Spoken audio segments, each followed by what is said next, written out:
I volunteered for the U.S. Army at the same time everyone else was protesting against the war in Iraq. And the reason I did that was because I believed what was on TV. I believed what the president was saying. I drank the Kool-Aid. I came from a federal family. I was taught that the government was fundamentally good. And I still believe that the government can be fundamentally good. But I have realized through my experience and through discoveries of the fact that the private truths known to and held by governments are often very different, and in fact, we're completely the opposite of their public statements and public promises, their claims of a duty and sense of obligation to the public, what those happen to be. That tension there is the teachable lesson. I should have paid more attention. I didn't, because I simply had faith. I was privileged. I wasn't impacted by any of these policies. Most of my political understanding came from, Hollywood movies and culture. And the reality is, if you're always portrayed as the good guys, you begin to believe that you are the good guy, particularly when you start to associate with them, particularly when you get, secret handshakes and top secret clearances and polygraphs and all the fun accoutrements of being, on the inside. And I was sheltered from the kind of hard political thinking because of the fact that I worked in technology. And this is what's happening in Facebook today. This is what's happening in Google today, and Microsoft today, at Amazon today, is we begin to see the same kind of awakenings that I went through as a young man beginning to be replicated in a new generation of young people. Because the reality is all work is political work. I don't care if you're selling hot dogs on the street. We're all confronted with choices about how our labor is used, how we direct that, who we are really serving, who we're working for, and who benefits from the labor of our lives. Technologists like to believe that technology is value neutral. Engineers, they like to believe that they're like scientists. What they do is something that's pure, and they're just trying to get the rocket up. Where the rocket comes down is not their department. That's somebody else's problem. In the last century, we had the same problem where a generation of physicists harnessed the power of the atom, exciting new technology. They thought they were building clean energy. They thought they were realizing the future. And then all their hard work became one of the most atrocious weapons in the history of humanity, maybe second only to biological weapons. And this is what we're seeing today. We're seeing the atomic moment for technology. We're seeing people who made, Angry Birds and Flappy Birds and little clicky pokey apps to pass the time, things that would not be thought of as dangerous or political at all. People who make spreadsheets, people who make weather apps, people who just wanted to create, family tree websites. All of them are being bought out, are being subverted, are being corrupted, are being incentivized into building capabilities into their platforms, into their apps that fundamentally work against the public and in the favor of some institution, wherever they happen to be. And they don't see the big picture largely because they see themselves at the atomic level, in the individual level. They see themselves in their office. They see themselves in their project. They see themselves in their unit. They see themselves in their sector. They don't see themselves as part of the larger world. But the longer that we do that, the more and more problems are being created at scale, sub rosa, beneath our notice.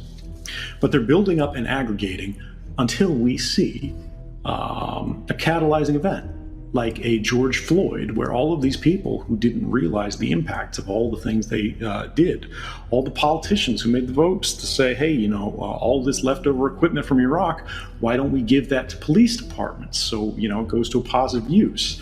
And now suddenly you see that our police look like stormtroopers in a film, black uniforms, black guns, black everything, they're just missing the skulls on the helmets. And I think when everyone out there, when all of you, when everybody who's connected, wherever you are in the world right now, you're listening to this, you're thinking about this.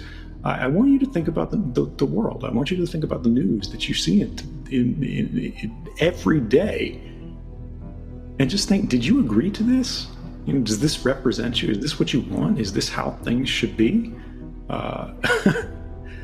And I think, Congress would say that it doesn't matter, the majority won. The police would say, you don't have a choice, stop resisting. And Facebook would say that you actually did consent. But I don't think you did, and I bet you don't think so either. They pretend that we consent. They pretend we agree because of where we were born, or where we have no choice but to live, or simply because we had to click that OK button in order to use our phone, in order to survive, in order to connect.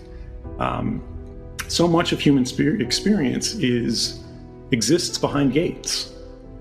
Whether those are chain link fence, whether those are armed border points, whether it's the body scanner at TSA, whether it's the metal detector at Walmart, whether it's just the camera that's outside our apartment buildings.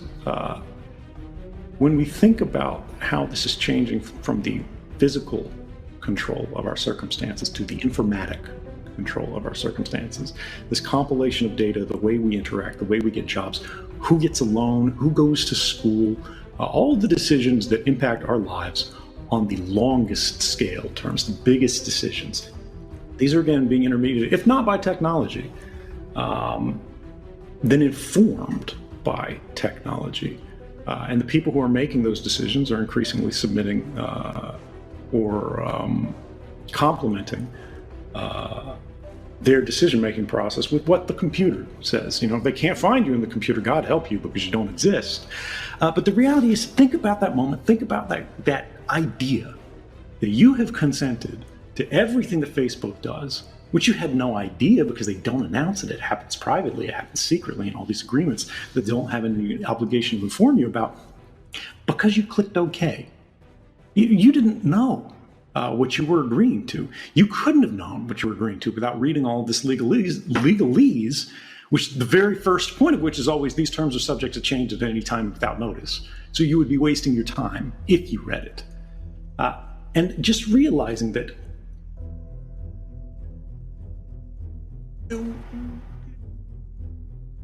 the world is becoming increasingly centralized. Everything that we're talking about, all of these conflicts are being driven in a real way by inequality.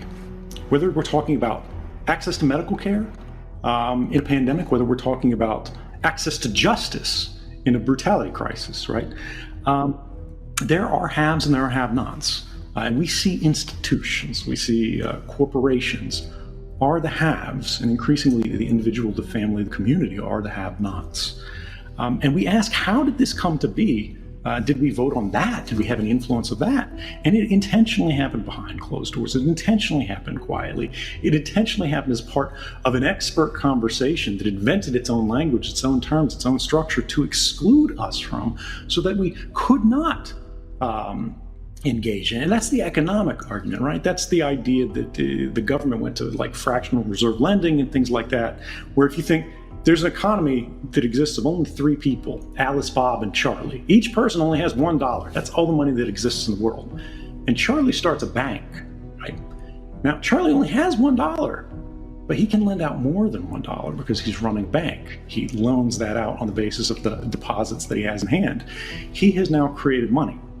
He gives that to Alice, who wants to start a store. And now Alice owes whatever money she borrowed from Charlie, from the bank, plus more money that she has to either give up from what she had or get from Bob, because it has to come from somewhere.